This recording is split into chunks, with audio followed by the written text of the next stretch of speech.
You see a brilliant Australian shepherd, flawlessly directing a flock of stubborn sheep.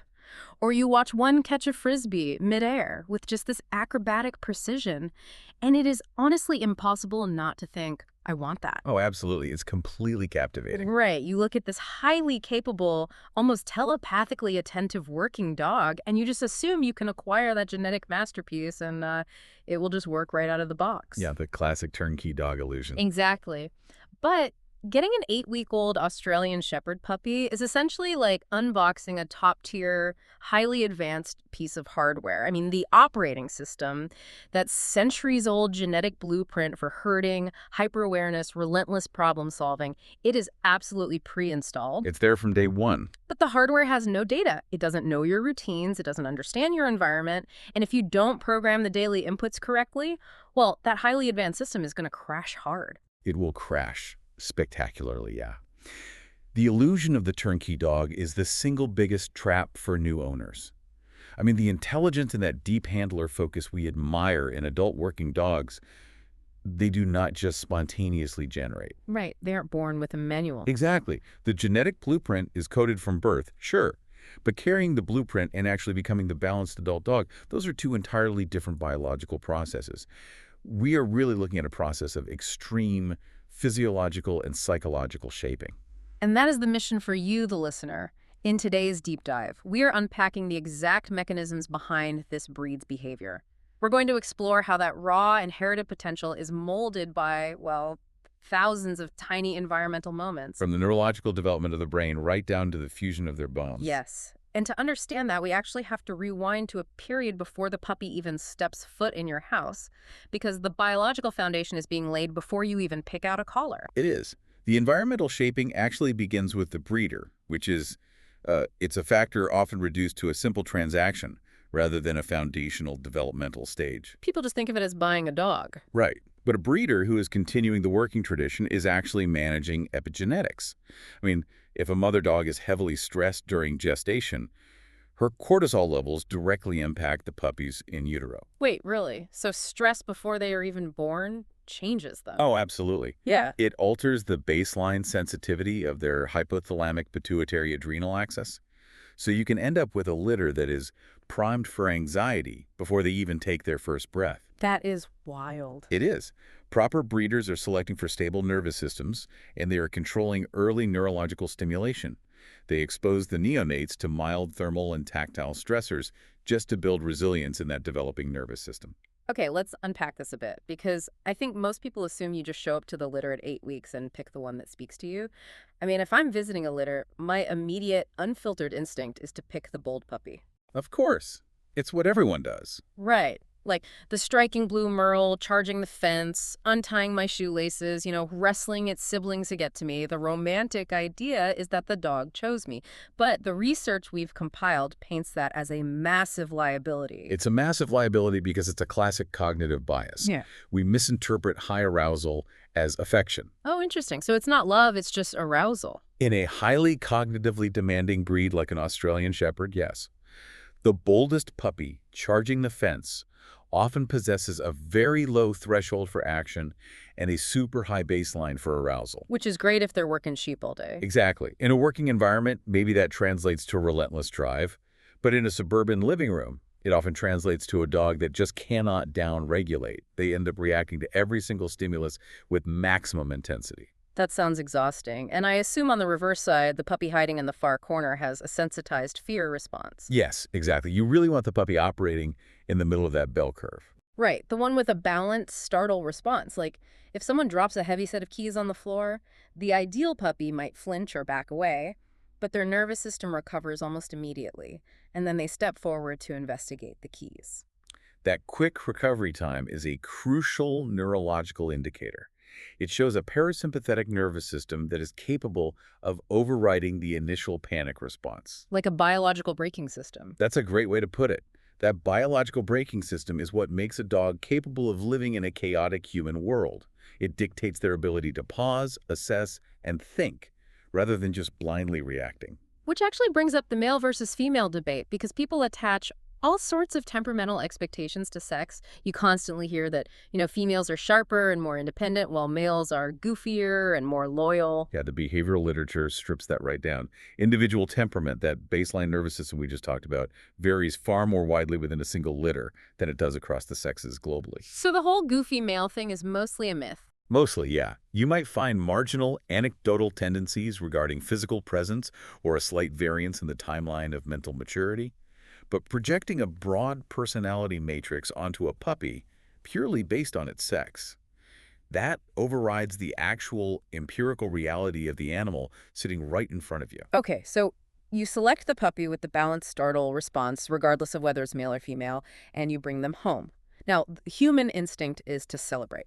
You want to invite the neighbors, let the kids run wild, show off the new family member. Party. Right. But from a sensory processing standpoint, doing that is completely destabilizing. Completely. I mean, consider the olfactory and auditory landscape of an 8-week-old puppy. For their entire existence, their world has smelled like milk, their littermates, and their mother. Everything was safe and known. Exactly. The ambient temperature, the sounds, the daily rhythms, they were all entirely predictable. So placing them in a car and moving them to a new house shatters that sensory baseline. Suddenly the world smells of synthetic carpets, chemical cleaners, and strange humans. And then throwing a welcome party on top of that. It creates massive sensory overload. It spikes their cortisol immediately. So the priority isn't celebration, it's establishing a new baseline. Because confidence isn't some personality trait you install later with treats. It's an organic byproduct of predictability. Right. By establishing a rigid, quiet routine with the same few people moving in the same predictable patterns, the puppy's brain can finally stop scanning for threats. They can downregulate and realize they are safe. And achieving that state of safety is paramount, because a rapidly closing biological clock begins ticking the absolute moment they arrive. The socialization window. Yes, the critical socialization window, which runs roughly from 3 to 14 weeks of age. And this dictates how their brain will process the environment for the rest of their lives. I always compare this 3 to 14-week window to pouring wet concrete. During those specific weeks, the brain's neuroplasticity is at its absolute peak. You have this incredibly short amount of time to easily smooth it out and shape their worldview before it sets. It's a perfect analogy. Yeah, if you want to draw a pattern in it, you just use a stick.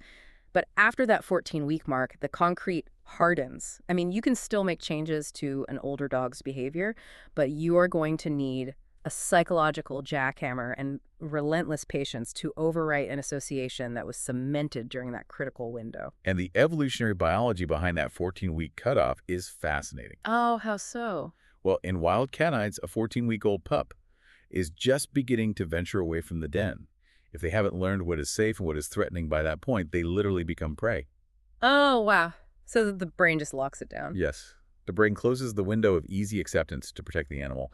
Novelty becomes inherently suspicious. And for an Australian Shepherd, a breed whose genetic job depended on reading complex environments and detecting microchanges in a flock, this wet concrete phase is incredibly sensitive. They are profoundly attuned to environmental shifts. Which completely shatters one of the most pervasive myths in modern dog ownership, the dog park. Oh, the dog park, yes. Right. The assumption is that socializing a puppy means forcing them into a fenced area with 20 strange dogs. They're an environmentally sensitive breed. That raw quantity of chaotic exposure is neurologically damaging.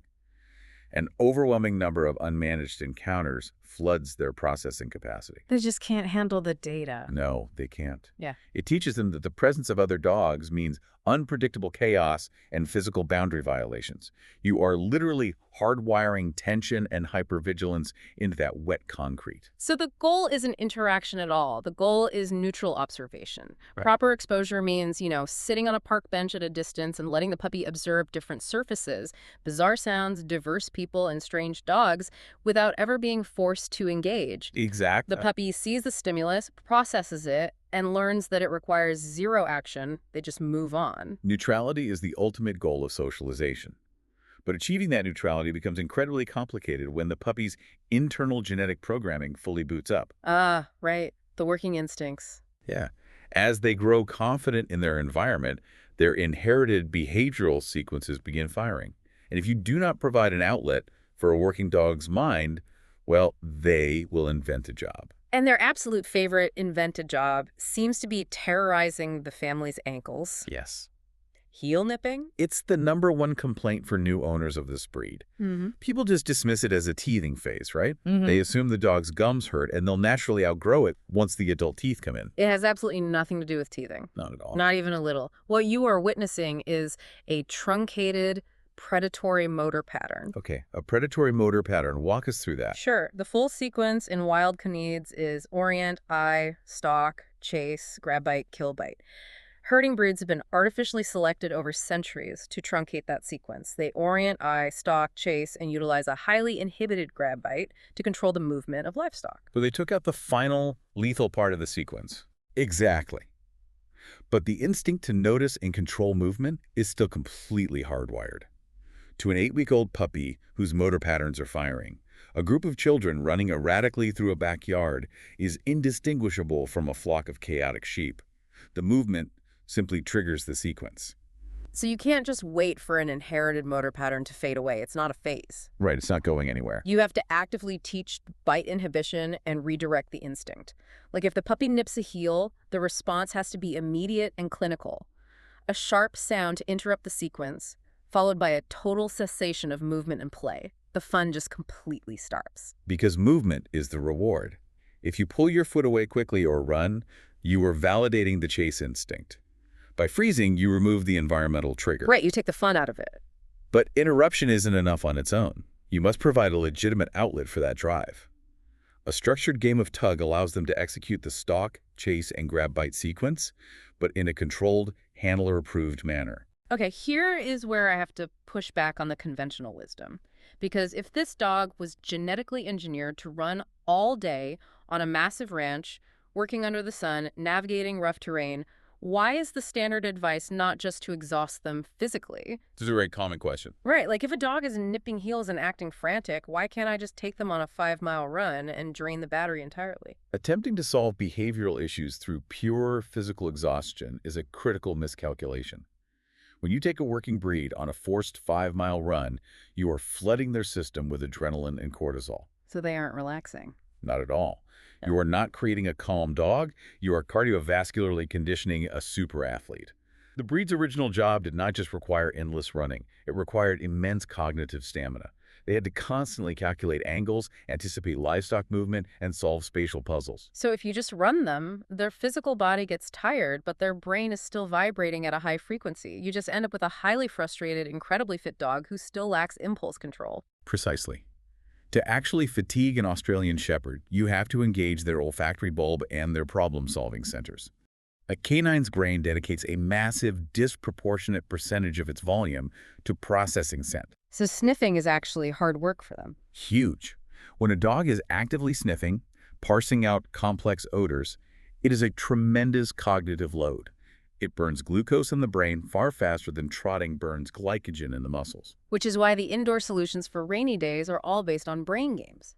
Taking 15 minutes to hide high-value treats around the living room and forcing the dog to systematically clear the room using their nose that provides a deeper, more satisfying exhaustion than an hour of mindless fetch.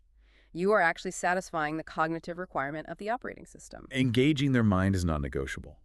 But pushing them to physical exhaustion introduces a completely different, purely physiological danger. The brain might need a challenge, but the physical chassis carrying that brain is highly vulnerable. Right. We have to talk about the skeleton. Because we aren't just dealing with a developing brain, we are dealing with bones that are literally unfinished. Yeah, the growth plates. Like most medium to large breeds, an Australian Shepherd puppy's growth plates remain open well into the second half of their first year. Those epiphyseal plates, the growth plates at the ends of their long bones, they are zones of actively dividing cartilage cells. They are soft and vulnerable. Until those plates fully calcify and harden into solid bone, repetitive high-impact activities place a massive structural strain on the joints. I always look at it like building a 2-story house. You have the wooden framing erected, and from the outside it looks like a complete house. Yeah. But the structural beams aren't fully bolted and load-bearing yet. Exactly. You would never start hoisting heavy oak furniture and a grand piano onto the second floor. The frame would just warp. So sustained, forced exercise, like a repetitive jogging routine on concrete, or having a puppy launch into the air to catch a frisbee, is essentially loading a piano onto an unbolted floor. You risk microfractures, crushed cartilage, and permanent angular limb deformities. And it's a risk that is entirely preventable. The standard veterinary protocol limits structured, forced exercise. The rule of thumb is 5 minutes of forced walking per month of age, twice daily. So a 4-month-old puppy gets a 20-minute walk twice a day. Exactly. Now, they can have self-regulated free play in the yard, where they can sprint, stop, and rest the instant they feel fatigue. But sustained on-leash marching where the dog cannot dictate the pace, that must be strictly controlled until those growth plates close. So we restrict their physical movement to protect the joints. But there is an equally critical restriction we have to place on their environment to protect their psychology. We actually have to force them to be alone. Which sounds cruel, especially given the infamous Velcro dog syndrome this breed is known for. A new puppy will follow you to the bathroom, to the kitchen, tracing your exact path through the house. And that shadowing behavior is not just a cute quirk. It is a direct manifestation of their working genetics. In a grazing field, a handler communicates through incredibly subtle shifts in body weight and position. They're watching everything you do. Right. The dog is bred to hyperfixate on the human center of gravity. If the handler steps left, the dog adjusts the flock instantly. That deep, hardwired partnership instinct means they view you as their handler from day one. Their operational framework depends on tracking your location. Which means when you suddenly leave for 8 hours, walking out the front door and vanishing, their entire operational framework collapses. It does. Expecting a dog genetically built for constant spatial partnership to suddenly cope with isolation is just a recipe for severe separation anxiety. Solitude is completely unnatural to them. It has to be systematically conditioned. You pace their alone time just as carefully as you pace their physical exercise. You begin with micro-absences. Like just leaving the room for a second. Exactly. You step into another room for 30 seconds, close the door, and return before the dog has time to panic. You are actively teaching their nervous system that your disappearance is temporary and non-threatening. Crate training obviously plays a massive role in this, right? Not as a cage, but as a sensory deprivation chamber in the best possible way. A covered crate limits the visual stimuli they feel compelled to track. Right, it takes them off duty. Exactly. It forces the nervous system to downregulate. It becomes a deeply ingrained, safe retreat where they don't have to work. And it obviously capitalizes on their natural instinct to avoid soiling their sleeping area, building that internal rhythm for house training. The crate provides the necessary psychological boundary. But you have to balance that isolation by heavily tapping into their partnership instinct when you are actively engaged with them. Early leash walking and early recall training, they shouldn't be about domination. They are about capitalizing on the dog's genetic desire to collaborate. Make working with you the best part of their day. Yes. Teaching a young Aussie that returning to your side is the most highly rewarding option in any environment. That turns that Velcro tendency into a focused, highly trainable asset. Bringing this massive developmental arc together, we move from a clumsy 8-week-old puppy navigating a flood of sensory inputs through the wet concrete of the critical socialization window into a physically vulnerable but cognitively buzzing adolescent.